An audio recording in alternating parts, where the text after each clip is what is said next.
పాత్రికేయులకి, గుంటూరు ప్రజలకి, ఆంధ్రప్రదేశ్ ప్రజలందరికీ కూడా ధన్యవాదాలు. ఈరోజు ఒక 3 అప్డేట్స్ ఇద్దామని ప్రెస్ మీట్ పెట్టాం. నంబర్ 1, గుంటూరుకి ఇప్పటి వరకు 2 ఓవర్ బ్రిడ్జెస్ తీసుకొచ్చాం. దాదాపుగా 100 కోట్ల విలువ చేసే ఒక్కోటి. ఇవాళ 3rd బ్రిడ్జ్ గుంటూరు నల్లపాడు అంటే పెదపలకలూరు, పుల్లడిగుంట్ల, పేరేచెర్లను కలిపేటువంటి ఇంకో బ్రిడ్జిని కూడా సౌత్ సెంట్రల్ రైల్వే వారు ఈరోజు అప్రూవ్ చేశారు. దీని కాస్ట్ వచ్చేటప్పటికి 41 crores. ఇది ఇంకొక 3 వీక్స్లో టెండర్ ప్రాసెస్కి వెళ్ళబోతూ ఉంది. ఇప్పటివరకు తెచ్చిన శంకర్ విలాస్ బ్రిడ్జ్ కానీ, ఇన్నర్ రింగ్ రోడ్ బ్రిడ్జ్ కానీ, అదేవిధంగా ఈ బ్రిడ్జ్ కానీ 3 కూడా 100% సెంట్రల్ ఫండ్స్. స్టేట్ మీద ₹1 కూడా భారం లేనటువంటి ప్రాజెక్టులు 3. ఈ 3 గుంటూరు ప్రాంత ప్రజలు బయటకు వెళ్ళటానికి కానీ, క్యాపిటల్కి గుంటూరుకి రావాల్సిన వారందరికీ కూడా రైల్వే గేట్స్ మీద ఎక్కడ అబ్స్ట్రక్షన్ లేకుండా ట్రాఫిక్ సాఫీగా అయ్యే విధంగా ఈ 3 ప్రాజెక్ట్స్ తీసుకొచ్చాం.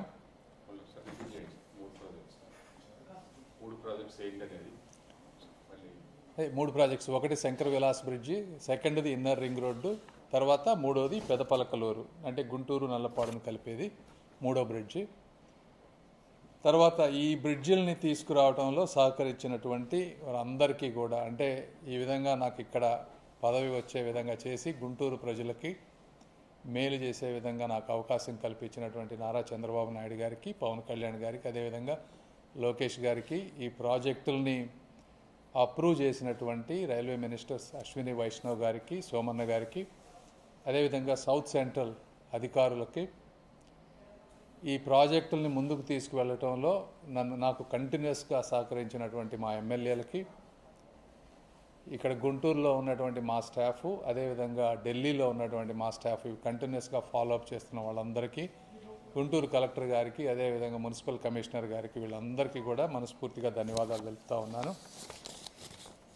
ఇవన్నీ కూడా ఫస్ట్ 8 months to 1 yearలో తీసుకొస్తే నెక్స్ట్ 2.5 yearsలో వీటిని ఎగ్జిక్యూట్ చేసి వితిన్ ద నెక్స్ట్ 3.5 yearsలో ఇవన్నీ ప్రజలకి చూపించాలనేది నా ఆలోచన.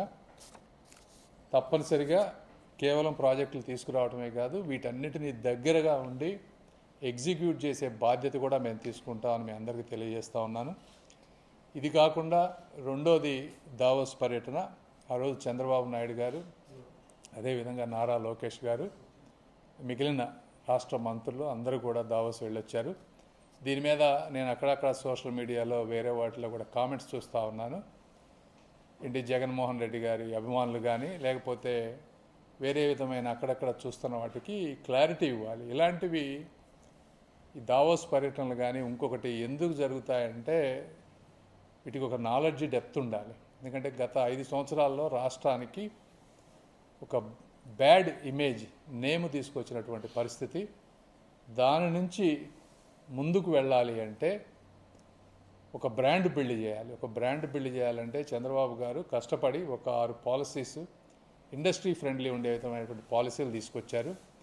మీరు ఒకప్పుడు చంద్రబాబు నాయుడు గారు రాకముందు చూస్తే ఆ రోజుల్లో ఇన్వెస్టర్స్ని ఎలా ఆకర్షించాలనేది చాలామందికి తెలిసేది కాదు. చంద్రబాబు గారు ఏ విధంగా అయితే ప్రోయాక్టివ్గా అప్రోచ్ అయ్యి వీళ్ళందరినీ తీసుకొచ్చి హైదరాబాద్ని డెవలప్ చేశారో, మిగిలిన రాష్ట్ర మంత్రులు కానీ, ముఖ్యమంత్రులు కానీ ఆ విధానాన్ని తెలుసుకొని ఇప్పుడు ఒక కాంపిటేటివ్ ఎన్విరాన్మెంట్ క్రియేట్ అయింది. మన పక్క రాష్ట్రాలు కర్ణాటక కానీ, తమిళనాడు కానీ అందరూ చాలా ప్రోయాక్టివ్గా ఉన్నారు. పాలసీస్ చాలా సింప్లిఫై చేస్తూ ఉన్నారు. ఇలాంటి పరిస్థితుల్లో విడిపోయిన ఆంధ్ర రాష్ట్రానికి కొత్త ప్రాజెక్టులు తీసుకురావాలంటే మామూలుగా కన్నా కూడా ఎక్కువ కష్టపడాల్సినటువంటి పరిస్థితి. అలాంటి పరిస్థితుల్లో ఇబ్బందులు ఉన్నా కూడా చంద్రబాబు గారు, లోకేష్ గారు అర్ధరాత్రులు ప్రయాణాలు చేస్తూ పుట్టినరోజులను కూడా వదిలేసుకొని నిరంతరం కష్టపడుతూ ఈరోజు అక్కడికి వెళ్ళి ఉన్న అందరు సీఈఓలను, అంటే కొన్ని వందల మంది సీఈఓలని అతి తక్కువ టైంలో కలిసి ఒక ఇనిషియల్గా ఈరోజు ప్రభుత్వం మారింది, ఎన్విరాన్మెంట్ మారింది, ఒక పాజిటివ్ అట్మాస్ఫియర్ వచ్చిందని అందరికీ తెలియజేశారు. దీనికంటే ముందే ఎన్నో లక్షల కోట్ల పెట్టుబడి మీరు ఈరోజు చూస్తూ ఉంటే ఆంధ్ర మల్టిపుల్ విధాలుగా తీసుకొచ్చేటువంటి పరిస్థితి. ఇప్పుడు లోకేష్ గారు తీసుకుంటే టీసీఎస్ వారితో కూర్చొని కానీ శ్రీ సిటీలో దాదాపుగా 7,000 మందికి ఎంప్లాయ్మెంట్ వచ్చేటువంటి 11 ప్రాజెక్టులు కానీ, హెచ్సిఎల్ సెకండ్ ఫేజ్ 15,000 ఉద్యోగాలు వచ్చేటువంటి ఫేజ్ కానీ, అదేవిధంగా రిలయన్స్ ఇండస్ట్రీస్, ఆర్సెనల్ మిట్టల్ ఇవి కానీ, ఇట్లా దాదాపు 49 కంపెనీలతోటి వితిన్ 7.5 మంత్స్లో చేయటం. టూరిజంకి వచ్చేటప్పటికి 6 మేజర్ ప్రాజెక్ట్స్.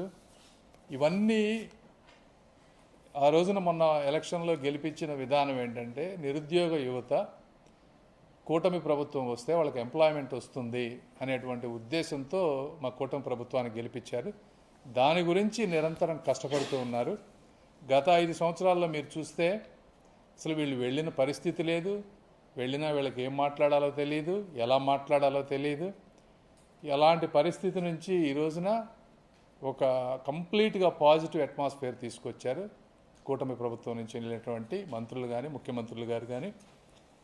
ఇవన్నీ ఏంటంటే ఒక్క రోజుతోటి ఇన్వెస్ట్మెంట్స్ వస్తాయా అని కాదు. ఇది ఒక ఇనిషియేషన్ వస్తే మళ్ళీ ఇక్కడి నుంచి వచ్చిన తర్వాత వాళ్ళందరినీ ఫాలో అప్ చేసుకుంటారు ఎక్కడ వాళ్ళు. ఎందుకంటే అధికారులు ఉన్నారు, లోకేష్ గారు ఉన్నారు, వీళ్ళతోటి కంటిన్యూస్గా ఫాలో అప్ చేసి మళ్ళీ వాళ్ళని పిలిపించి ఏ విధంగా అయితే మనం తీసుకురాగలమో అవన్నీ తీసుకొచ్చే పని చేస్తూ ఉన్నారు. కాబట్టి ప్రజలందరూ కూడా ఆ విషయాన్ని అర్థం చేసుకోవాలని మనస్ఫూర్తిగా కోరుతా ఉన్నాను. తర్వాత మూడో విషయం, ఈరోజు నారా లోకేష్ గారు ఇంకొకటి దావోస్కి చెప్పాలి మీకేంటంటే, ఈ దావోస్కి వెళ్ళిన వాళ్ళు ముగ్గురు వెళ్ళారు. 1 రేవంత్ రెడ్డి గారు, 2 చంద్రబాబు నాయుడు గారు, 3 మహారాష్ట్ర ముఖ్యమంత్రి ఫడ్నవీస్ గారు. ఇలా ముగ్గురే ఎందుకు వెళ్ళారు అంటే, 1 రేవంత్ రెడ్డి గారు తెలుగుదేశం పార్టీలో ఒకప్పుడు వీటి విలువ తెలిసిన వ్యక్తి కాబట్టి ఆయన వెళ్ళారు. తర్వాత మహారాష్ట్రలో అద్భుతంగా డెవలప్మెంట్ ఉన్న వారు కూడా వెళ్ళారు. అంటే తెలుగు రాష్ట్రాల ముఖ్యమంత్రులు ఇద్దరు వెళ్ళటం అనేది ప్రోయాక్టివ్ అప్రోచ్కి ఒక నిదర్శనం అనేది కూడా ఇంకొకసారి గుర్తుపెట్టుకోవాలి. తర్వాత లోకేష్ గారిది గత 2 సంవత్సరాల క్రితం తెలుగుదేశం పార్టీ కష్టాల్లో ఉన్నప్పుడు, విపరీతమైనటువంటి అణిచివేత ధోరణి ఉన్నప్పుడు పట్టు వదలకుండా రాత్రి పగలు ఎండా వానలో దాదాపుగా 3,000 కిలోమీటర్లు, 2,000కు పైగా గ్రామాలు, 200 రోజులకు పైగా దాదాపు 220 రోజులు పాదయాత్ర చేసి కార్యకర్తల్లో నూతన ఉత్తేజాన్ని తీసుకొచ్చి ఈరోజు కూటమి ప్రభుత్వం ఒక అఖండ మెజారిటీతో గెలవడానికి ప్రధాన పాత్ర పోషించారు. వారికి 2 సంవత్సరాల సందర్భంగా మరొకసారి మేమందరం కూడా కృతజ్ఞతలు తెలుపుకుంటా ఉన్నాము.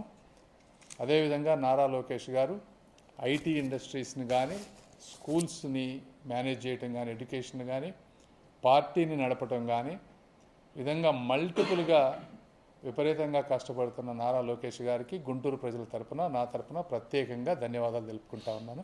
Thank you. సార్ 49 ఒప్పందాలు జరిగినాయి అన్నారు ఇప్పుడు 7 నెలల కాలం ప్రపోజల్స్.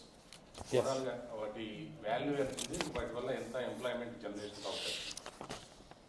ఇవన్నీ ఇప్పుడు ఎగ్జాక్ట్గా నేను కౌంట్ చేయలేదు. బీపీసీఎల్ తీసుకుంటే 85,000 కోట్లు, ఆర్సెనల్ మిట్టల్ది 1,40,000 కోట్లు, రిలయన్స్ది 65,000 కోట్లు, దాదాపుగా 3 నుంచి 4 లక్షల కోట్ల రూపాయలు కనిపిస్తూ ఉన్నాయి.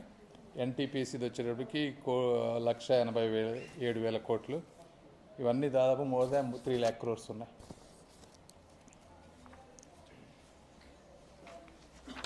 ఇంకా థ్యాంక్ యూ. సార్, బడ్జెట్ రాబోతుంది. మీ మినిస్ట్రీకి సంబంధించి ఎటువంటి మార్పులు ఈ బడ్జెట్ 2025-26లో మీ మినిస్ట్రీకి సంబంధించి ఎట్లాంటి మార్పులు చూడవచ్చు? ఇవన్నీ చెప్తామమ్మా, రేపు బడ్జెట్ రాగానే ప్రెస్ మీట్ పెట్టి చెప్తాను. Thank you.